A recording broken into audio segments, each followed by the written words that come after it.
네, 홍동명입니다. 저는 아직도 필리핀 세부에 있습니다. 오전에 수업 다 마치고 영어 수업 다 마치고 오후에는 이제 완전히 제 개인 시간이거든요. 그래서 오후 시간에는 주로 이제 쉬기도 하고 일도 하고 하는데 오늘은 이제 부가세 신고를 준비해야 되는 날이에요. 그래서 여러분들을 위해서 여러분들이 좀 많이 어려워하는 초보자분들이 처음 사업하면 이제 세금 신고에 대한 두려움도 크고 어떻게 해야 되는지 전혀 모르다 보니까 힘들어하고 저에게 질문도 많이 하시더라고요. 그래서 오늘은 제가 부가세 신고하는 김에 정확하게 이제 세금 신고라든지 뭐 부가세 그리고 뭐 종소세 뭐 경비 세금 계산서 이런 처음 들어보는 단어들이 많죠. 익숙하지 않은 단어들, 그런 부분에 대해서 제가 깔끔하게 아주 쉽게 설명해서 정리를 한번 해드리도록 하겠습니다. 일단 직장 생활을 하시는 분들은 세금 신고에 대해서 걱정하실 부분이 없잖아요. 왜냐하면 월급을 받을 때 이미 세금을 다 공제하고 월급을 주기 때문에 뭐 세금 신고를 한다든지 이런 스트레스가 전혀 없는데, 자영업 하시는 분들, 사업하시는 분들은 그게 아닙니다. 일단 돈을 내가 다 받고 벌고 난 다음에 추후에 자진적으로 이제 세금 신고를 하는 거거든요. 저 같은 경우에 사업도 2006년도에 사업자 등록을 처음 내고 사업을 시작했거든요. 개인 사업자로. 그래서 지금은 법인 회사를 운영 중이긴 한데 거의 한 20년 가까이 사업을 하면서 뭐 세금 신고도 엄청 많이 해보고, 그리고 이제 많은 분들을 또 가르쳐 보면서 뭐 창업이라든지 무역이라든지 온라인 마켓 쪽 판매에 관련된 부분들을 가르쳐 주면서 초보자분들을 많이 만난단 말입니다. 그런데 초보자분들 중에서 이 세금 신고를 잘못하고 계시는 분들이 상당히 많이 있어요. 그러니까 어떻게 하는지 몰라서 안 하시는 분들도 있고, 그리고 어떤 분들은 뭐 잘못 배워서, 뭐 배우는 사람에게 좀 잘못 배워서 세금 신고를 잘못하는 경우도 있더라고요. 저 같은 경우에도 지금은 뭐 세금 관련 부분이 궁금하다든지 혹은 내가 알고 싶은 정보들이 있으면 유튜브나 네이버 검색해서 정보들을 찾아볼 수 있었지만, 예전에는 그런 게 없었거든요. 그냥 저도 세금 신고하는 방법이라든지 세금에 대한 개념을 전혀 모르는 상태에서 사업을 하다 보니까 주변에게 아름아름 뭐 장사하고 있던 뭐 선배들이나 뭐 지인들이나 이런 분들께 아름아름 배워가지고 세금 신고를 하고 했었단 말입니다. 그런데 문제가 되는 게 뭐냐 하면 제일 무서운 게 세무조사예요. 저는 지금 사업체 운영한 지 20년 정도 되는데 저는 세무조사를 지금까지 2번이나 받았거든요. 첫 번째는 개인 사업자일 때, 두 번째는 법인일 때.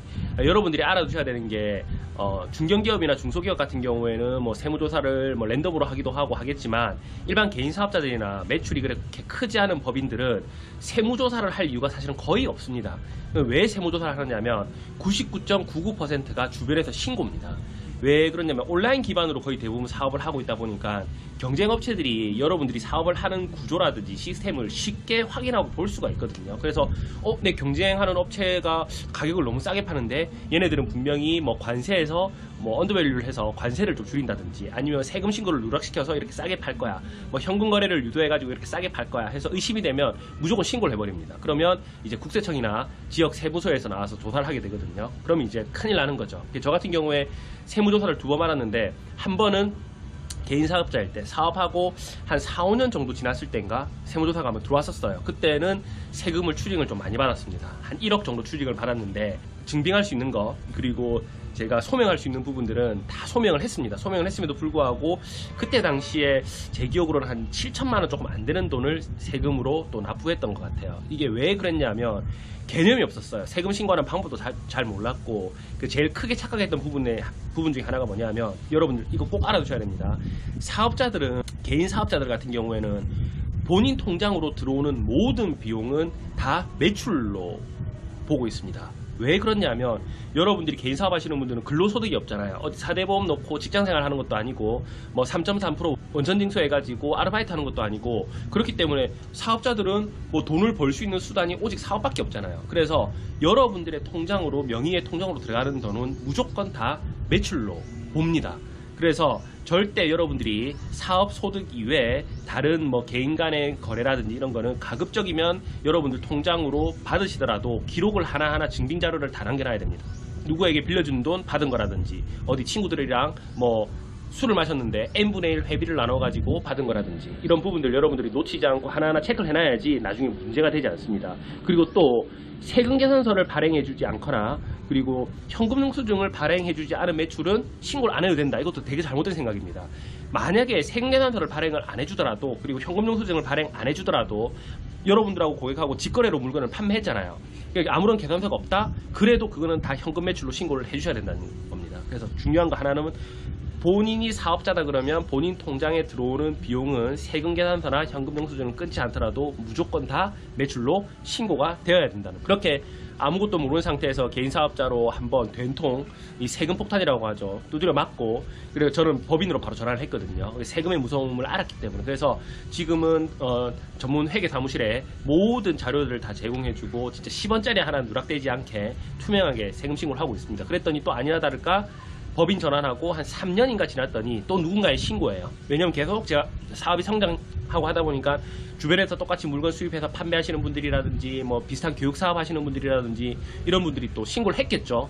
그래서 또 조사가 나왔습니다. 그래서 그분도 의아해하더라고요. 뭐 매출이 큰 회사도 아닌데 개인 사업자일 때 한번 또 법인 전환하고 3년 만에 뭐 세무조사를 하니까, 그래서 어쩔 수 없죠. 공무원들은 이제 신고가 들어오면 집행을 해야 되니까. 그래서 그때도 한 2주 정도 세무조사를 했는데 그때는 아주 당당하게 아주 클린하게 무혐의. 그래서 뭐 그때 이후로는 뭐 더 열심히 안정적으로 세금 관리 잘 하면서 사업을 키워내고 있습니다. 그렇다면 처음 할 때 초보자분들이 제일 헷갈려하는 게 있어요. 부가세가 뭔지, 그리고 종소세라는 게 또 있는데 이게 뭔지, 이거에 대해 설명을 좀 드릴게요. 정말 쉽게 설명드릴게요. 원래 여러분들이 사전적인 의미는 좀 다를 수도 있겠지만 제가 강의할 때 다른 분들께 알려드리는 이 방법이거든요. 일단 첫 번째, 부가세 같은 경우에는 순수한 물건의 마진에서 10%를 부가세로 낸다고 생각하시면 될 것 같아요. 이게 무슨 말이냐, 내가 국내에 있는 거래처나 혹은 해외에서 수입을 하거나 물건을 팔기 위해서 사입을 했을 거 아닙니까? 수입을 하든 국내에서 받았든. 그러면 여러분들이 카드로 결제하는 경우도 있고 현금으로 지급하고 세금 계산서를 받는 경우도 있겠죠. 이게 이제 물건의 원가가 되는 겁니다. 국내 매입 원가. 그러면 내가 여러분들이 한국에서 인터넷으로 물건을 팔았죠? 그럼 이제 이거는 매출이 되는 겁니다. 그럼 예를 들어서 제가 1년 동안에 예를 들어 뭐 5천만 원치의 물건을 가지고 왔어요. 그건 분명히 자료가 다 있습니다. 뭐 현금 영수증을 끊었든 아니면 수입 신고를 직접 했든 아니면 뭐 카드로 물건을 구매했든 5천만 원치의 물건을 가지고 와서 제가 1억에 물건을 순수하게 팔았습니다. 그러면 이 상품에 대한 마진이 얼마죠? 그렇죠. 5천만 원이죠. 이 5천만 원에 대한 10%를 부가세로 납부를 하는 겁니다. 그래서 저희 법인 같은 경우에는 3개월 단위로 부가세 신고를 하거든요. 1월부터 3월, 4월부터 뭐 6월 이런 식으로 3개월 단위로 부가세 신고를 해서 1년에 총 4번을 합니다. 그리고 간이 사업자들 같은 경우에, 개인 사업자 중에서 간이 과세자들 경우에는 1년에 한 번만 신고를 합니다. 12월 달 지나서 이제 다음 해 1월 달에 신고를 하겠죠. 그리고 개인 사업자 중에서 일반 과세자분들은 6개월에 한 번씩 신고를 합니다. 그래서 내가 만약에 간이 과세자다 그러면 1년 동안 부가세 신고는 신경 안 쓰셔도 되고 1년에 한 번만 부가세 신고한다고 기억하시면 되시고요. 그리고 일반 과세자는 1년에 2번씩 부가세 신고하니까 부가세 신고하는 기간에 꼭 여러분들이 기억을 하고 계셨다가 신고를 하셔야 됩니다. 자, 그러면 부가세에서 내가 매입으로 잡을 수 있는 거는 무조건 세금 계산서 아니면 신용카드로 결제했던 부분들, 그리고 현금 영수증 까지 인정이 됩니다. 그 위에 내가 현금으로 샀는데 뭐 간이 계산서를 받았다, 현금으로 샀는데 입금을 해줬는데 그 입금 내역이 남아있다, 이건 자료로 쓰지 못합니다. 그거는 뭐 이게 정확하게 물건을 매입한 자료고 어떤 물건을 매입을 했는지 기록이 남지 않기 때문에 그건 절대 매입 자료로 쓸 수 없습니다. 그리고 또 이것까지는 매입 자료로 쓸 수 있어요. 단순히 물건을 구매한 거 이외에 뭐가 있냐면 뭐 택배 배송비라든지, 택배 회사에서 여러분들 계산서 끊어서 택배비 입금하시죠. 그리고 뭐 박스 구매한 비용이라든지, 그래서 물건을 판매하기 위해서 들어갔던 물질적인 부분들, 눈에 보이는 물질적인 부분들, 이런 부분들까지는 매입 자료로 인정을 받아서 부가세에서 공제를 받을 수 있습니다. 그래서 물건을 판매하면서 뭐 들어갔던 부대 비용들, 물건을 판매하기 위해서 들어갔던 부대 비용 중에서 매입 자료가 있는 것 같은 경우에는 무조건 부가세 신고 때 쓸 수 있다. 여기까지만 기억을 해주시면 좋을 것 같습니다. 그리고 부가세는 매출이 크든 작든, 차액이 크든 작든 무조건 10%의 세율이 적용됩니다. 그 다음 이제 종소세는 무조건 1년에 한 번씩 냅니다. 이게 법인 같은 경우에는 종소세라는 이름을 쓰지 않고 법인세라고 내거든요.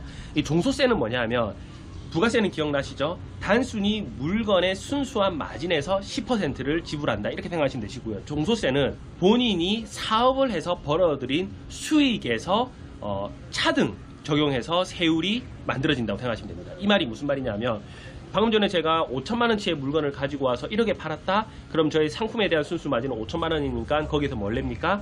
부가세를 내겠죠. 그럼 종소세는 뭐냐 하면 5천만 원을 순수하게 제가 다 번 건 아니에요. 뭐가 들어갑니까?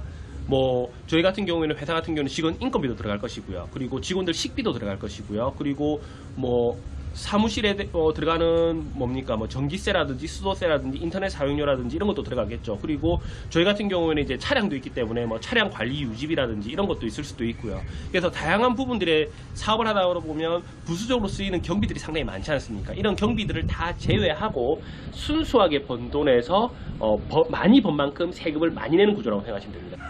개인 사업자는 법인보다 종소세 부담이 좀 더 큽니다. 이렇게 이해하시면 돼요. 1억 버는 뭐 고소득의 직업군들이 세금을 많이 내겠습니까? 아니면 1년에 뭐 3천만 원 정도밖에 못 버는 직장인들이 세금을 많이 내겠습니까? 많이 벌면 많이 내는 개념이죠. 부가세는 본인이 상품에 대한 마진에서 무조건 10%를 적용받고, 그리고 종소세나 법인세는 많이 벌면 많이 버는 대로 세금을 많이 내야 된다, 이렇게 이해하고 계시면 될 것 같습니다. 그럼 어떻게 부가세하고 법인세에 대한 개념은 이제 이해가 되셨죠? 다음으로는 이제 자료를 잘 챙겨놔야 됩니다. 그래서 일반 국내에서 매입해서 국내에서 일반적으로 상품 사서 물건 판매하시는 분들 같은 경우에는 물건 공급해주는 공급사에서 세금 계산서만 잘 받아 놓으시면 돼요. 그런데 이제 수입하시는 분들, 저 같은 경우는 수입이 전문이다 보니까 저희들은 해외에서 물건을 취득해 오잖아요. 그래서 해외에서 취득해서 수입을 하시는 분들 같은 경우에는 해외에서 구매했던 영수증이라든지 그리고 외국 회사가 우리에게 계산서를 발행해 주는 게 불가능하거든요. 그래서 수입하는 회사는 본인의 물건이 중국이든 일본이든 수입돼 한국으로 들어오지 않습니까? 그럼 그때 관세와 부가세를 세관에 내거든요.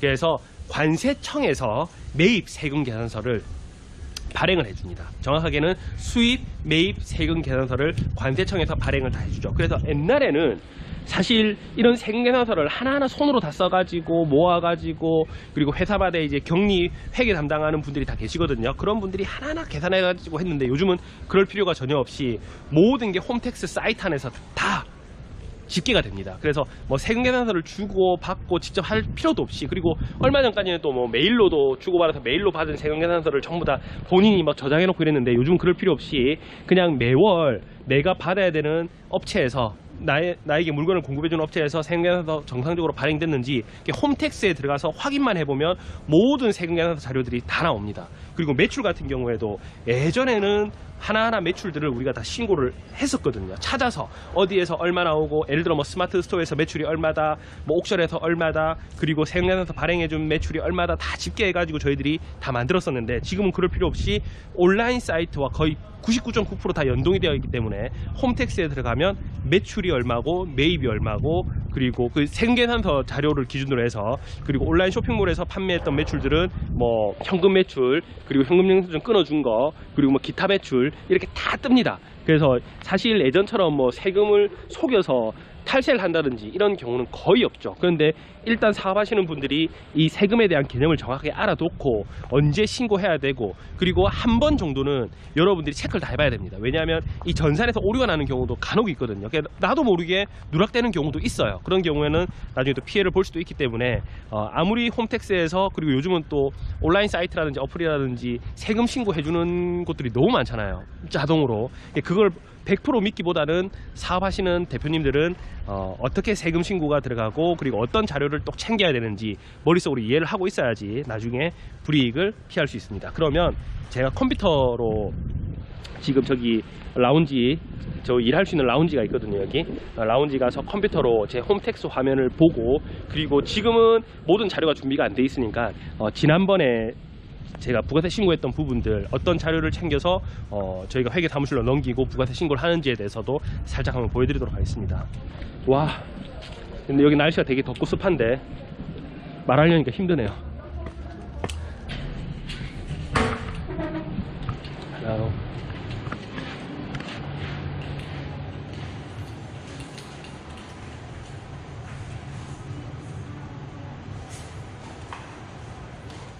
자, 그러면 한번 보도록 하겠습니다.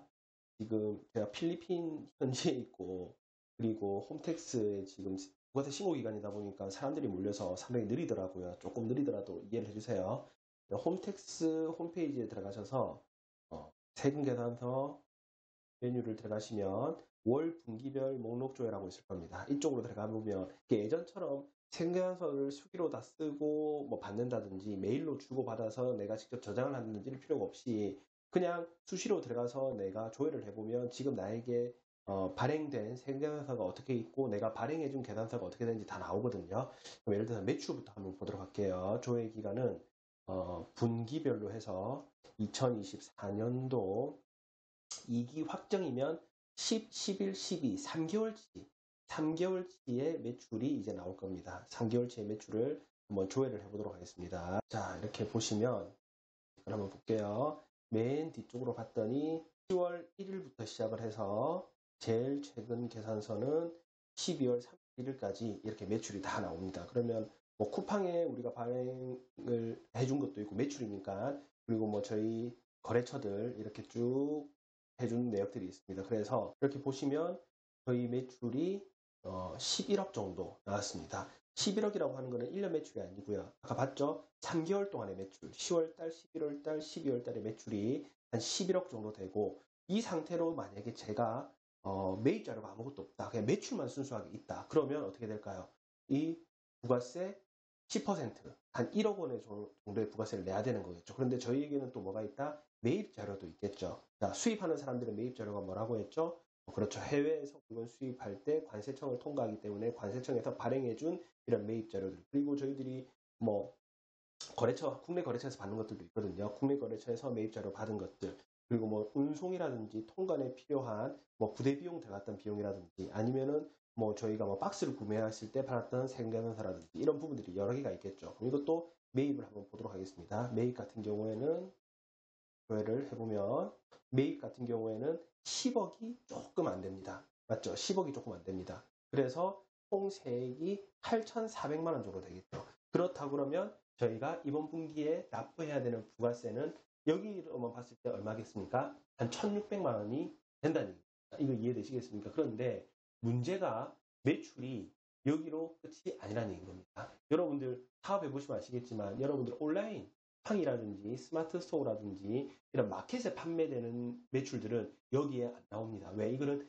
세금계산서를 제가 직접 발행해준 매출만 나오거든요. 그래서 그 이외에 다른 기타 매출들은 여러분들이 전부 다 온라인 사이트에 들어가서 하나하나 확인을 해서 그 신고를 해야 됩니다. 그래서 보통 뭐 저희는 아무래도 수입, 유통, 도매가 전문이다 보니까 세금계산서 매출이 거의 한 80, 90% 정도 되거든요. 그래도 온라인 사이트 매출이라든지 다른 기타 매출, 현금 매출, 그리고 저희 같은 경우는 교육도 하기 때문에 교육 같은 경우에 매출 다 합치면 보통 한 분기에 부가세를 최소한 2,500에서 많게는 3,000만 원 이상 3개월에 한 번씩 이렇게 세금을 낸다고 생각을 하시면 됩니다. 자, 그래서 저희가 세금 신고를 했던 자료를 어떻게 정리하는지 또 한번 보여드릴게요. 자, 보시면 2024년도 10월 21일 이거는 이제 3분기 매출을 신고한 거겠죠. 여기 보시면 저희 회계 사무실에 다 보내는 겁니다. 그래서 뭐 교육을 했던 내역이 있으면 그거는 세금계산서 발행해 준 것도 있고 현금영수증 발행해 준 것도 있고, 그리고 아예 발행이 안 된 매출들도 있거든요. 그런 것도 다 신고를 성실하게 하기 위해서 통장 자체를 전부 다 저희들이 다운받아 가지고 신고를 할 수 있도록 회계 사무실로 다 보냅니다. 그리고 이제 법인카드 사용 내역, 법인카드 같은 경우에는 저희들이 매입 세금계산서로 쓸 수 있는 것도 있고, 그리고 안 된다 그런 건 나중에 또 경비 처리도 하면 되기 때문에 사용 내역까지도 이런 카드사에 전부 다 요청을 하시면 여러분들이 카드사에서 다 줍니다. 그리고 아까 홈택스에서 다운받았던 매입 세금계산서, 매출 세금계산서, 또 목록들, 그리고 법인카드 7월달, 8월달, 9월달 이거는 이제 또 저희 직원들이 쓰는 법인카드 내역들, 그리고 온라인에서 판매되는 매출은 세금계산서에 포함이 안 된다고 말씀드렸었죠. 그래서 뭐 네이버라든지 쿠팡이라든지 11번가라든지 이런 온라인 소매 사이트에서 판매했던 매출들은 제가 또 집계를 해서 이렇게 자료를 남깁니다.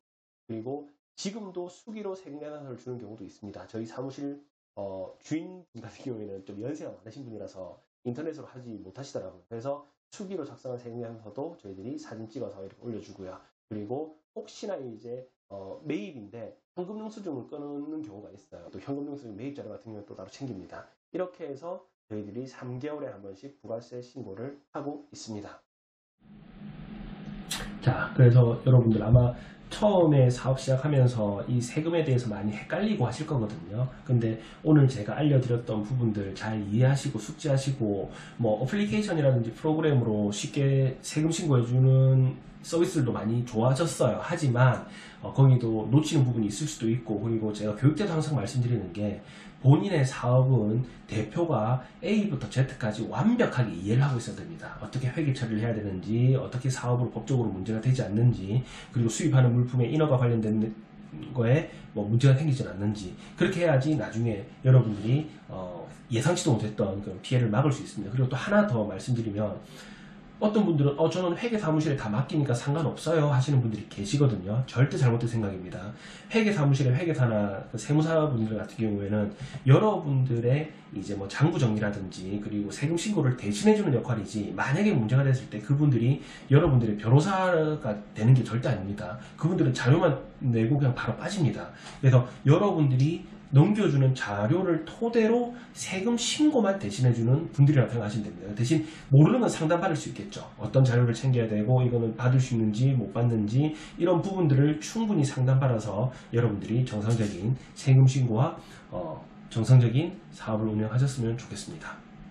저는 이제 마저 영상 끝났으니까 자료 좀 모아가지고 부가세 신고를 좀 마무리해 보도록 하겠습니다. 아까도 살짝 보셨다시피 저희 같은 경우에 한 분기에 부가세만 한 2,500에서 한 3,500 정도 내거든요. 그럼 1년에 부가세만 1억 넘게, 1억 훨씬 넘게 낸다고 생각하시면 됩니다.